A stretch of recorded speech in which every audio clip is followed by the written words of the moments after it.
Oi, gente, boa tarde. Estamos iniciando nossa atividade remota desta semana e vale ressaltar que durante nossos estudos remotos, nós estudamos diferentes gêneros de maneira isolada.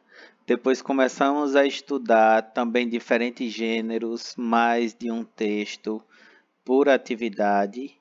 E aí a gente começou a perceber que cada texto ele é um organismo vivo, digamos assim, não é? Ele carrega em si uma unidade de sentido. Ou seja, por um texto bem escrito, logicamente, dentro das lógicas textuais, a gente vai perceber que ele traz em si uma mensagem, um significado. Pois bem, fizemos isso. Depois continuamos e estudamos o que vem a ser fato e o que vem a ser opinião e a importância que se tem de construirmos e de termos nossas opiniões, ok? Pois bem, hoje nós vamos dar um passo à frente. Nós vamos estudar a distinção de uma opinião para outra. Nós vamos perceber que dentro de um mesmo texto nós vamos ter opiniões diferentes. Isso é muito bom. Isso é muito importante. Por quê? Porque nos faz reconhecer a ideia de diversidade, também nos faz reconhecer a ideia de que se pode ter diferentes olhares sobre o mesmo assunto, sobre o mesmo ponto, não é? E aí nós conseguimos, percebendo isso, nós conseguimos distinguir as diferentes opiniões e, portanto, identificá-las, ok?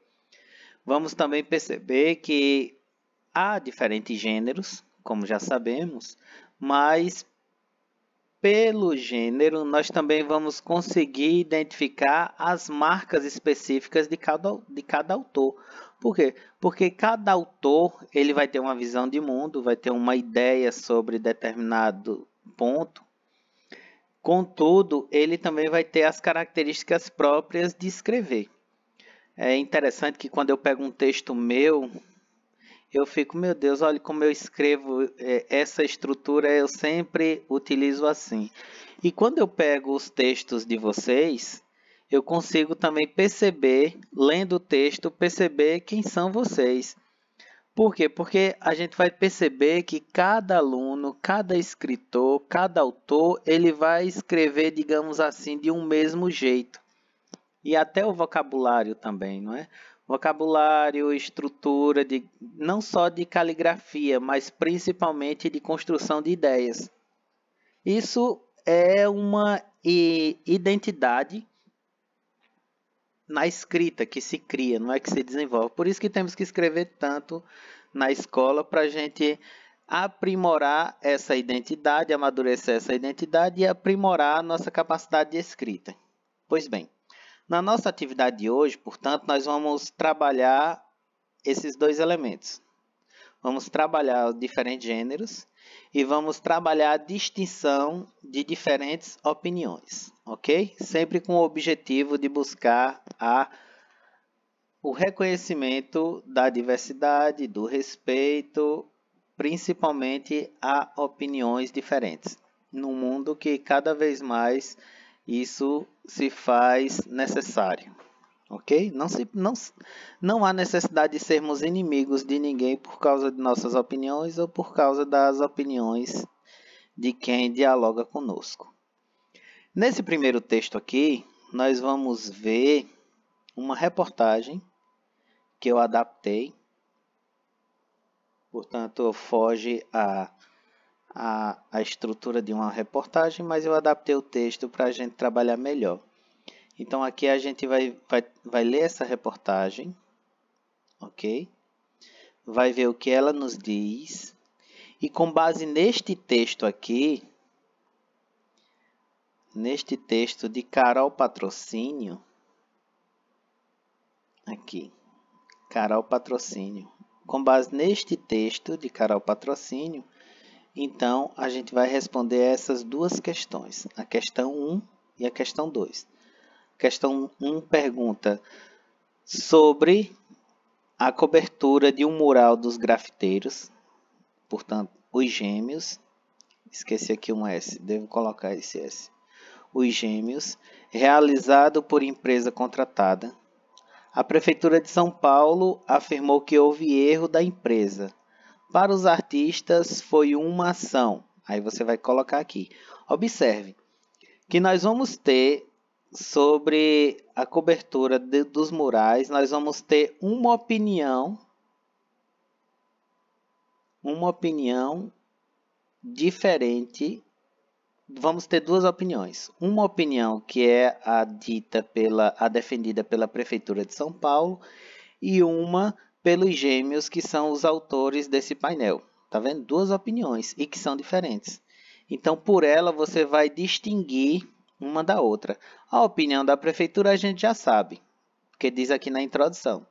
A Prefeitura afirma que houve erro da empresa. Essa é a opinião da Prefeitura. Agora, qual é a opinião dos artistas, que são os gêmeos? Então, você vai procurar aqui, ok? E aí há, portanto, a distinção das duas opiniões. Na questão 2, lá no texto, vai falar sobre o Profeta Gentileza, um artista do Rio de Janeiro, muito conhecido, é falecido, como o próprio texto vai dizer, tá bom? Então, o caso do Profeta Gentileza, citado no final do texto, é importante, pois. Então, você vai dizer por que, segundo o texto, você vai ler lá o texto. Observe que a complexidade do texto vai aumentando. E desde que iniciamos os estudos remotos, nós fomos aumentando o grau de dificuldade de interpretação, de labuta do texto, não é? Dos diferentes gêneros. E aí aqui a gente já começa a aumentar essa complexidade, tá bom? Então aqui você vai perceber o que? Com uma citação, portanto está diretamente no texto, no final do texto, ele é importante porque aí você vai dizer aqui, marcar uma dessas opções. Se lá nós temos uma reportagem, aqui nós temos quadrinhos. Temos 4 quadrinhos, que é um texto também, não é? Pois bem, você vai ler esse texto aqui e vai fazer as duas últimas questões, que são questões abertas. Vamos, portanto, perceber a distinção de opiniões neste texto, que é mais simples do que aquele primeiro, e você vai colocar aqui de maneira aberta, não é? No texto acima, os amigos imaginários divergem da opinião da professora do menino. Pergunta-se, não é? Agora, justifique sua resposta com trechos do texto. Então, a pergunta é: os amigos imaginários divergem da opinião da professora? Sim ou não? E aí você vai justificar com trechos, vai pegar um trechinho lá daqui dos quadrinhos e vai transcrever aqui embaixo, tá bom? A respeito dessa temática de amigos imaginários, aqui em casa minha filhinha agora achou uma amiguinha imaginária, interessante. Ela outro dia me disse que a amiguinha imaginária dela foi embora, não quer mais brincar com ela. E aí eu coloco essa quarta questão aqui para vocês. Você já teve um amiguinho imaginário? Se a resposta for sim, conte-nos quando ele apareceu, como ele era e quando ele deixou de existir, ou se ainda existe, ok? Só contando mais uma história da minha filha, ela teve uma amiguinha imaginária, o nome da amiguinha imaginária é Alice, e ela via e brincava e tudo, mas chegava na hora, a menininha tinha que ir embora, porque a mãe estava esperando ela em casa. É interessante, isso a gente estudou na faculdade, e isso queria estar na sala de aula para a gente conversar sobre isso, viu? Porque isso é altamente normal, no sentido de que faz parte do desenvolvimento das crianças, não é? A psicologia nos diz que é o período que a criança começa a fazer a transição do abstrato para o concreto, não é? Leva-se um tempo para isso.